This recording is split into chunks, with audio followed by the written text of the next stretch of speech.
হরে কৃষ্ণ। আমার গোপুটাকে কেমন লাগছে আগে বলো। এই দোকানটাতে গেছিলাম আমার গোপু সোনার জন্য ড্রেস কিনতে, কিন্তু গোপু সোনাকে ড্রেস কিনবো কি এখানে দুটো গোপুকে দেখে তো মনে হচ্ছে আমাকে আদর করতে ইচ্ছা করছে, আর লুকিয়ে লুকিয়ে মনে হচ্ছে ওদেরকে বাড়িতে নিয়ে আসি। এখানে ড্রেসগুলো দেখছিলাম, কিন্তু আমার কেন জানি পছন্দ হচ্ছিল না, কারণ এগুলো আমি নিয়ে চলেছি ওর জন্য। তুমি বলো আজকের দিনে তো ওকে একটু অন্যরকম পরাবো, তাই না? তাই মাও এক্সাইটেড হয়ে আছে, মাও চিন্তা করছে যে এই দোকানটা বেশ ভালো আছে, এখান থেকে অনেক কিছু নেওয়া যাবে। আর সত্যি বলতে আমাদের এই দোকানটাতে খুবই পছন্দ লাগে, কারণ এখানে গোপুর অনেক রকম ড্রেস পাওয়া যায়।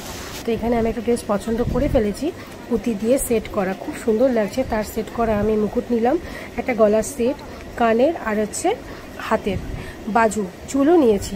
তো তোমরা আস্তে আস্তে সব দেখতে পারবা, আর আমার ভিডিওটা কিন্তু কন্টিনিউ দেখো। আর আজকের মতো হরে কৃষ্ণ।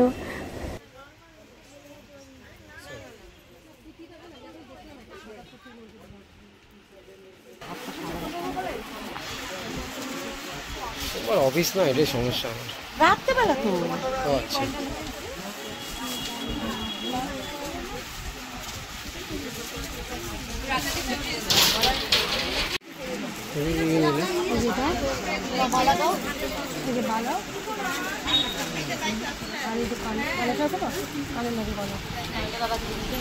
আর একটা লাগবে,